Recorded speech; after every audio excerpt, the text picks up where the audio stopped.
Olá, bom dia. Estamos aqui iniciando mais uma aula de tópicos de combinatória numerativa e hoje vamos abordar um pouco mais sobre a história da combinatória, problemas iniciais, quais povos deram origem aos estudos sobre combinatória numerativa. Esse tema é bastante interessante. E a parte histórica desse tema, de onde ele surgiu, quais foram as questões que deram início aos estudos sobre combinatória numerativa, serão abordados ao longo da aula de hoje. Então, se você quer saber mais sobre esse tema, continue conosco. Antes de iniciar qualquer coisa, a gente precisa definir bem o conteúdo da nossa aula de hoje, que não é a combinatória atrelada à probabilidade. A gente vai deixar a probabilidade para lá. Vamos falar nessa aula principalmente e somente sobre a combinatória, em particular a combinatória enumerativa, tá? Porque quando a gente olha para o sistema de ensino no Brasil, e vocês já passaram pelo ensino básico, geralmente a gente olha nos livros didáticos que tem lá combinatória e probabilidade. E aí você observa rapidinho arranjo, combinação, permutação, pula para probabilidade. Então, nós não iremos falar da parte de probabilidade. Nessa aula de hoje, nosso foco é na combinatória enumerativa. Então vamos lá. A gente sabe que a combinatória enumerativa serve como ferramenta para contar. E a contagem, né, é algo que remete aos primórdios do homem, né? Desde quando o homem precisava se alimentar, ele começou a desenvolver técnicas de contagem, né? E aí, IFRA 2005 fala sobre esse senso de quantidade, que é de fundamental importância para a sobrevivência do homem e manutenção da espécie, não só do homem, como de vários animais. Imagine aí você diferenciar entre 1 e 2, 3 e 5. Imagine você caçando cercado por 5 lobos, ou você caçando cercado por apenas um lobo, né? Na verdade você não estaria nem cercado, mas se você sabe diferenciar o 1, 2, 3 e muitos, aumentaria em muito suas chances de sobrevivência, não só no sentido da sobrevivência como escapar dos perigos, mas também para alimentar. Imagine aí você numa tribo com 15 pessoas para serem alimentadas e você pegar apenas 10 animais ou 10 frutas, né, que não dessem para alimentar todos. Então, esse senso numérico, ele já vem desde os primórdios com o ser humano, e alguns animais também possuem esse senso. Então o homem, enquanto ser caçador, coletor, ele precisou desenvolver o senso numérico. Mas, passada a fase, o ser humano também começou a desenvolver, se estabelecer em certos locais e precisava desenvolver técnicas para a produção de alimento, independente da estação do ano. Então, vamos falar de uma das atividades mais antigas que a gente tem notícia, que é a domesticação de animais, anteriormente selvagens, né?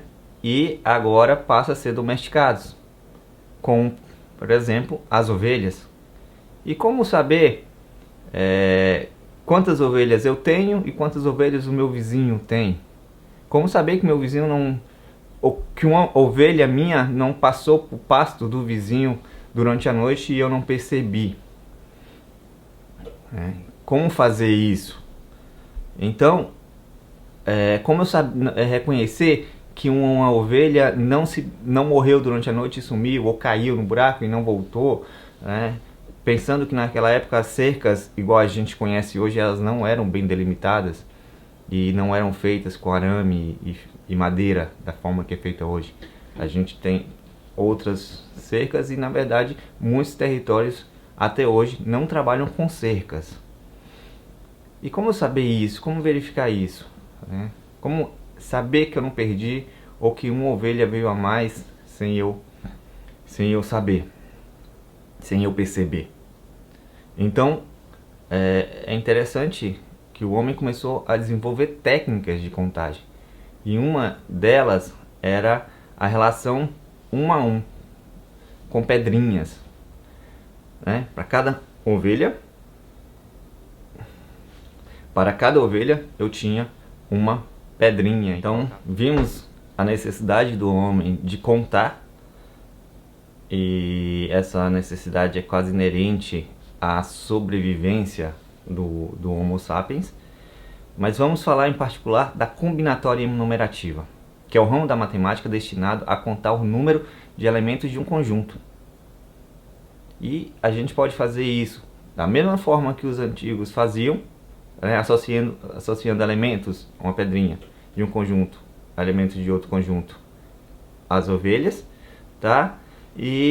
Mas a gente faz isso matematicamente falando, né, associar os elementos de um conjunto a um subconjunto dos inteiros positivos, né? Em particular, a gente associa aos naturais, tá? Mas nem sempre essa tarefa foi fácil. Ao longo do tempo, né, muitos matemáticos desenvolveram ferramentas como objeções, que a gente acabou de falar, né, permutações, para a gente contar também, combinações, funções geradoras, grafos e o teorema de Polya, né, são exemplos de tais ferramentas. Então, quando a gente for estudar agora a combinatória, né, ela visa aperfeiçoar essas ferramentas e a utilizá-la na contagem de objetos, com ordenação, com partição de inteiro, sem ordenação, né, números de caminhos em um reticulado, né, os grafos. Então, os métodos de contagem de certos conjuntos admitem os mesmos padrões que estão presentes em várias culturas ao redor do globo, e a gente vai ver algumas a seguir. Vamos entrar um pouquinho no campo da história da combinatória numerativa. E aí a gente não vai falar realmente o que aconteceu, porque na história a gente realmente não sabe o que aconteceu. Nós fomos testemunhas oculares, mas mesmo se fôssemos testemunhas oculares, a gente ia contar a história sobre a nossa óptica, nós não iríamos contar o que realmente aconteceu, a gente ia contar a nossa versão da história. Então, o que a gente vai narrar a partir de agora são retirados de relatos e de documentos que sobreviveram até nós. Muitas coisas do que foi construído no passado, de muitas ferramentas, se perderam, mas o que nós iremos narrar foi o que chegou até nós. Imagine aí, né, a quantidade de papiros que não sobreviveram até nós, a quantidade de tablets de argila dos sumérios que não chegaram até nós. E também podemos falar também da quantidade de matemática, de ciência que se perdeu quando a Biblioteca de Alexandria foi incendiada. Então, o que devemos narrar, falar dos povos que trabalharam com combinatória enumerativa nos seus primórdios, são baseados no que sobreviveu, no que chegou até nós. E a partir de agora a gente vai mostrar cada um desses povos e qual foi a particularidade dos seus estudos. Vamos falar da América. Na América a gente não tem registro de combinatória enumerativa. Os povos que viveram aqui na América, pegando América do Norte, América Central, América do Sul, a gente não tem registro de combinatória enumerativa. Mesmo as grandes sociedades, como os maias, incas e astecas, não se tem registro delas, porque quando os espanhóis vieram aqui, os espanhóis acabaram destruindo tudo. Os portugueses também não deixaram muitas coisas para serem contadas dos nossos índios.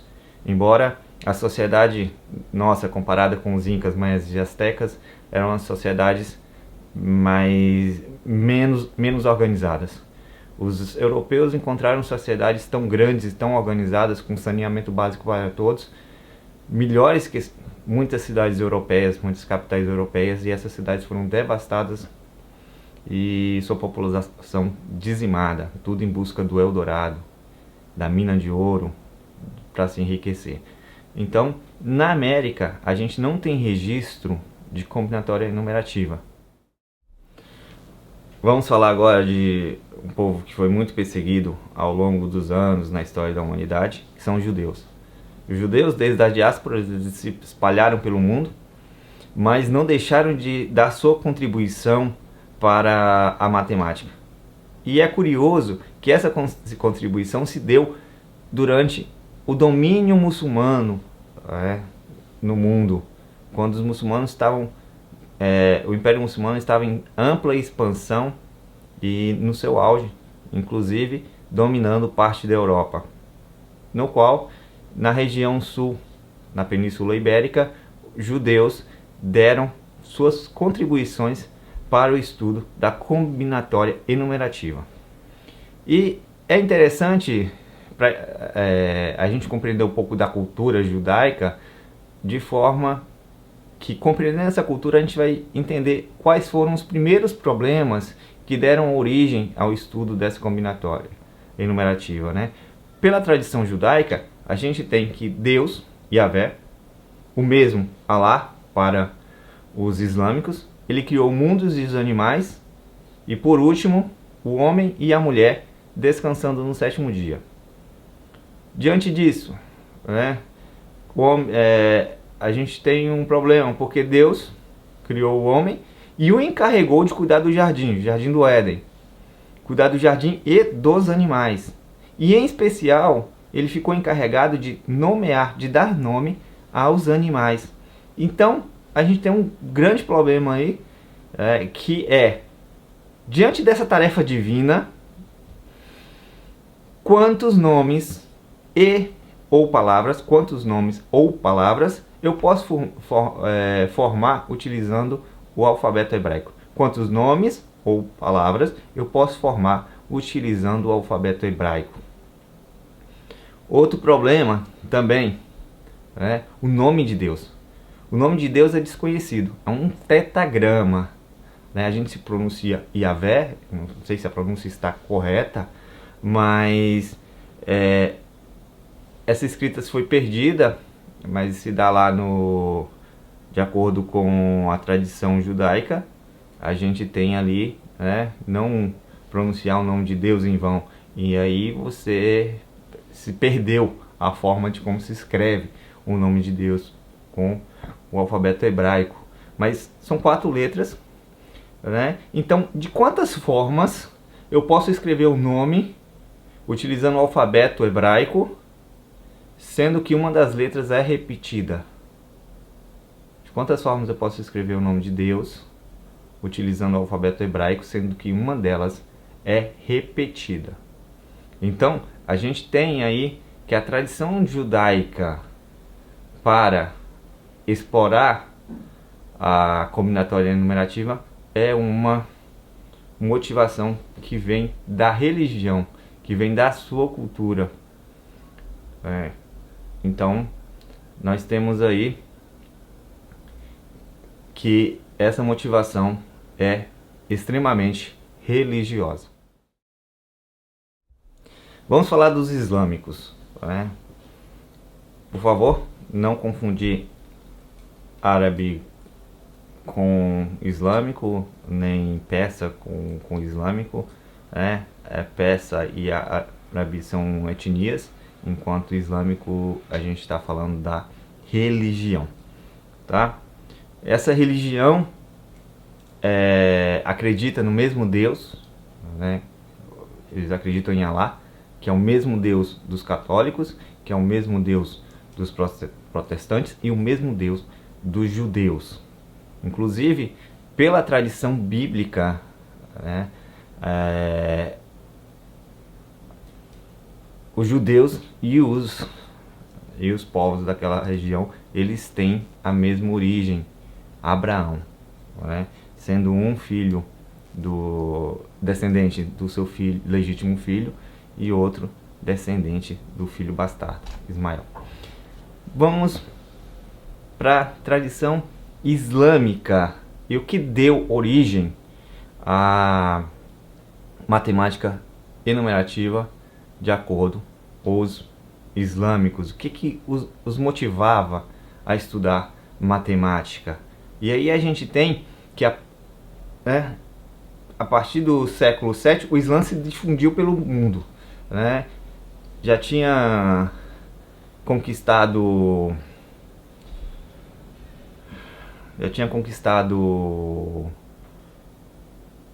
Constantinopla, né? E começou a se expandir e chegou a dominar a Europa, né? Inclusive norte da África também e o sul da Europa, principalmente na Península Ibérica. E a gente vai ver que foi nesse lugar que muitos judeus se debruçaram e contribuíram também para a combinatória numerativa, tá? E inicialmente, os seus estudos estavam atrelados à religião e também, com os judeus, né, possibilidade de criar palavras e que a gente chama de lexicografia. Também tínhamos estudos de astrologia, não astrologia no sentido que a gente tem hoje, tá? Mas também atrelado à música, à química e à filosofia. E só pra gente lembrar que jogos de azar são proibidos na cultura muçulmana, tá bom? E a gente vai poder categorizar a matemática, a combinatória, não a matemática, mas a combinatória numerativa para os muçulmanos antes e depois do século XII, tá? No primeiro a gente tem que eles estudavam principalmente as configurações dos astros, e aí nos quais eles faziam várias representações planas para poder compreender essa organização e contar a quantidade de astros. E depois, né, o Islã também favoreceu muito a contagem de quantas palavras poderiam ser confeccionadas com 2, 3, 4, 5 letras do alfabeto arábico, tá bom? E aí, para isso, se desenvolveu vários procedimentos de contagens aritméticos ou mecânicos. Eles faziam círculos, anéis concêntricos para poder fazerem essas contas. E também, na área da química, o número de configurações dos elementos químicos constituintes da matéria, tocante à música, o estudo de notas e escalas, como poderiam ser combinadas ou não, por quantas formas diferentes poderiam ser trabalhadas. Outra coisa também é que a partir dessa motivação, primeiramente uma motivação religiosa, eles expandiram, o conhecimento para a astronomia e para a álgebra. Convém lembrar que os muçulmanos foram muito importantes para a preservação do conhecimento matemático como um todo. Por quê? Porque diante de todas as guerras que o mundo enfrentou, os muçulmanos tinham uma característica muito boa, e que era de pegar e assimilar, de guardar a cultura dos povos dominados. Enquanto aqui na América os europeus chegaram e devastaram toda a civilização que tinha, sem assimilar nada dos seus conhecimentos, os muçulmanos fizeram diferente. Ele pegava os cientistas da época e levava para as capitais, Bagdá foi uma dessas capitais, na qual o conhecimento científico era valorizado, as pessoas continuavam estudando e traduziam todo o conhecimento na linguagem dos árabes, para a linguagem dos muçulmanos, A gente sempre troca aí e a gente tem que não cometer esse erro. Então, traduziam tudo para a linguagem deles, ok? Então, foi muito importante isso, e muitos escritos gregos não se perderam graças a traduções feitas pelos islâmicos.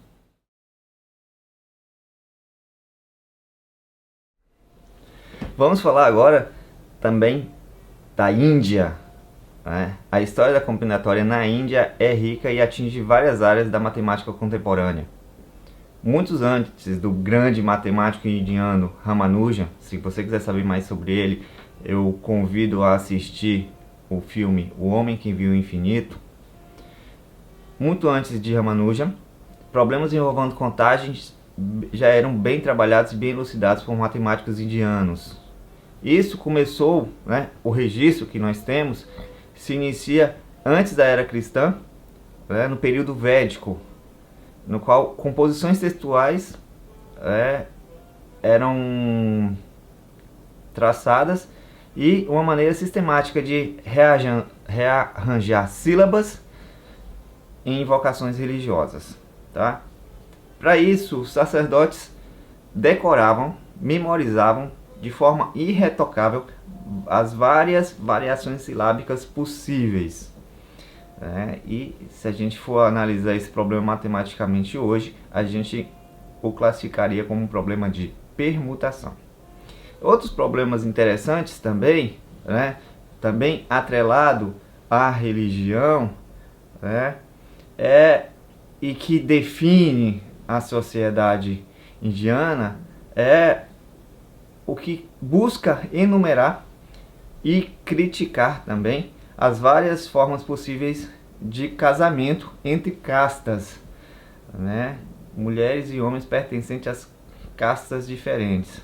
Para quem não sabe, a sociedade indiana é dividida em castas. Você nasce de um jeito, você morre daquele jeito, Então, nós temos aí tentando entender, e enumerar se houvesse casamento entre castas distintas. Isso é um grande tabu na China até os dias atuais. Precisamente no ano 628, Brahmagupta combinou um trabalho de cálculos astronômicos e aritmética com álgebra, tá? E no século IX a gente também tem um trabalho que fez um estudo sobre a enumeração de objetos não ordenados limitados a 6. A matemática indiana tem grande repercussão na matemática atual e para a combinatória enumerativa não seria diferente. Mais uma vez percebemos aqui que é uma matemática também e que se inicia, que tem a sua questão inicial atrelada à questão religiosa. Então, toda a razão de ser, o que gera a questão geradora para o estudo de determinados conteúdos depende muito do contexto histórico-cultural de cada povo. Então, mais uma vez, na Índia também não foi diferente, e nós temos aqui uma matemática que se inicia com fins religiosos, com problemas religiosos, e a questão que é o pontapé inicial para o desenvolvimento da matemática, e em especial, da combinatória enumerativa na Índia. A China, como a gente sabe, é um país com grande extensão territorial, o país mais populoso do mundo, O mandarim aí, a língua mais falada no mundo, pela quantidade de chineses que nós temos. Mas tem uma inestimável história. A história da China é uma história muito rica, de muita cultura e que remonta a muitos anos. E diante disso, não podia faltar a história da arte da matemática, A gente sabe que os chineses foram responsáveis por inventar o macarrão, inventar o papel, os fogos de artifício. Mas na matemática eles também têm uma inestimável contribuição. E o ferramental construído pelos chineses não só são referentes a... É diferente dos outros povos que a gente viu, povos e países, Mas por quê? Porque eles trabalhavam com 3 coisas que tinham 3 tópicos mais específicos que eles trabalhavam. Enquanto os outros, os judeus, os muçulmanos, estavam muito atrelados, contribuíram de forma significativa para o desenvolvimento da matemática, mas também estavam muito atrelados à religião. A gente tem que os chineses começaram a trabalhar matemática, adivinhação, jogos, né? Dentre esses jogos a gente pode colocar o quadrado mágico. O quadrado mágico nada mais é do que, né, a quantidade de formas de arranjar n números distintos, quadrado n por n, né, quadrado 3 por 3 vai dar 9, né, vai dar n quadrado, números distintos, de tal forma que a soma seja sempre constante, né? Então no quadrado mágico, se eu somar linha, somar coluna, somar diagonais, essa soma sempre será constante, tá? Então o quadrado mágico é a forma de arranjar um quadrado n por n, n inteiros distintos, não pode repetir, em 1, 2, 3, n quadrados, formas diferentes, ok? E aí a gente tem uma forma, né, vocês agora estão visualizando uma forma diferente, como eles visualizavam isso na antiguidade, e também vocês podem ver agora como eles visualizam, como é um quadrado mágico na sua representação atual, tá bom? E aí é interessante que fica sempre alternando números ímpares e pares. E aí, na cultura chinesa, o yin e yang. Tudo bem? Tem alguns materiais de combinatória, e dentre esses materiais a gente também encontra jogos, né? Um estudo para jogos. Por exemplo, suponhamos que um problema, né, da matemática chinesa que fala sobre combinatória. Suponhamos que tenhamos 30 cartas para jogar. Todas as cartas têm formas diferentes e cada mão consiste em 9 cartas. De quantas maneiras distintas, quantas combinações em cada mão a gente tem? É um problema da matemática chinesa. E aí a gente vê que a matemática chinesa, ela se distancia da religião, indo mais para o campo da abstração para jogos e adivinhações. Não menos importante, né? Apenas distintas, formas distintas de surgir questões para serem resolvidas com esse conteúdo da combinatória numerativa. Descobrir quantas maneiras distintas a gente pode efetuar uma. É isso. Vimos aqui o trabalho desenvolvido na América, como a gente viu que não tinha nada, não há registros de trabalhos com combinatória nos povos americanos. A gente, podemos chamar assim, ou talvez pré-colombianos. A gente viu também a contribuição dos islâmicos, né, principalmente quando estavam em seu auge, e também dos judeus, né, que estavam também ali sob o jugo islâmico, mas se desenvolveram também na parte da matemática. Vimos também a contribuição de dois países, vamos chamar de povos, né, atualmente países da China e da Índia, que trazem grandes contribuições. A gente tem judeus islâmicos, indianos, um pouco atrelado as primeiras questões sobre combinatória atrelada à religião, enquanto a gente tem os chineses mais livres, mais libertos da religião e trabalhando mais com jogos e adivinhações. Dessa forma que surgem as primeiras questões inerentes à combinatória numerativa. E conteúdo hoje que chega aos livros didáticos bem conceituados, e um dos conteúdos talvez os alunos tenham mais dificuldade, como muitos de vocês relatam, né? Relataram na primeira aula que tinha dificuldade às vezes de diferenciar isso daquilo. Então a nossa primeira conversa sobre a história, e a partir daqui a gente vai iniciar os nossos estudos e as nossas investigações sobre o conteúdo de combinatória enumerativa